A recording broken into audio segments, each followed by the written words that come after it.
ओम नमः शिवाय साथियों, मैं प्रदीप सिंह, फाउंडर ऑफ अनंत विजय सेवा संस्थान। साथियों, आज आपको मैं श्रीमद् भागवत गीता का अध्याय 9 परम गुहा ज्ञान का श्लोक नंबर 5 का संस्कृत और हिंदी वाचन करके सुनाऊंगा।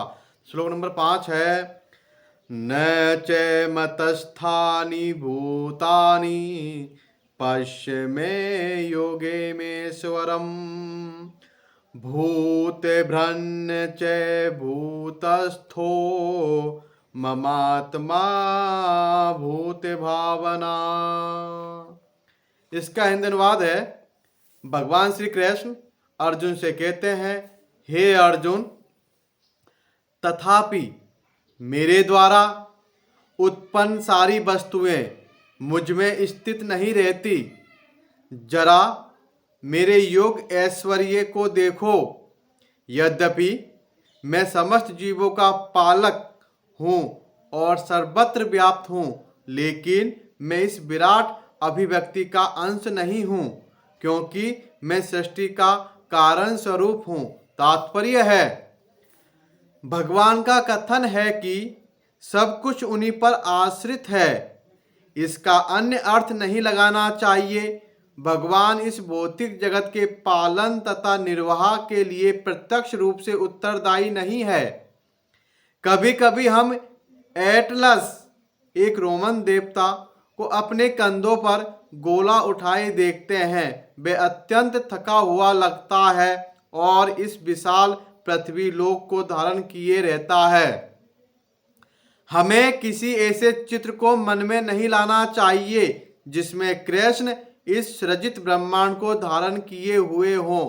उनका कहना है कि यद्यपि सारी वस्तुएं उन पर टिकी है, किंतु वे पृथक रहते हैं। सारे लोग अंतरिक्ष में तैर रहे हैं और यह अंतरिक्ष परमेश्वर की शक्ति है, किंतु वे अंतरिक्ष से भिन्न है, वे पृथक स्थित है।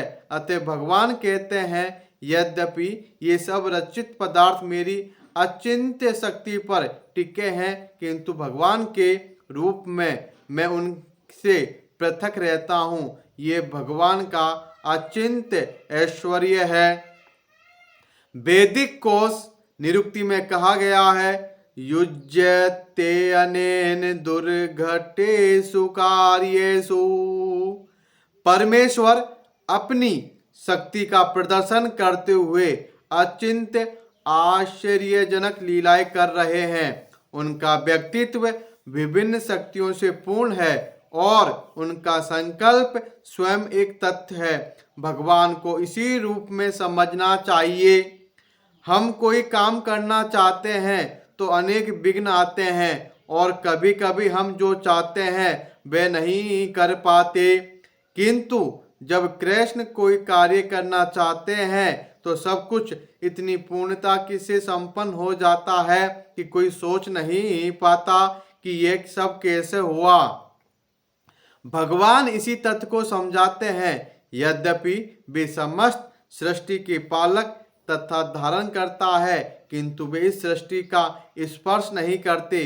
केवल उनकी परम इच्छा से प्रत्येक वस्तु का सृजन, धारण, पालन एवं संहार होता है। उनके मन और स्वयं उनमें कोई भेद नहीं है, जैसा हमारे भौतिक मन में और स्वयं हम में भेद होता है, क्योंकि वे परमात्मा है। साथ ही वे प्रत्येक वस्तु में उपस्थित रहते हैं, किंतु सामान्य व्यक्ति यह नहीं समझ पाता कि वे साकार रूप में किस तरह उपस्थित हैं। वे भौतिक जगत में से भिन्न है तो भी प्रत्येक वस्तु उन्हीं पर आश्रित है। यहाँ पर इसे ही योगम ऐश्वर्यम अर्थात भगवान की योग शक्ति कहा गया है।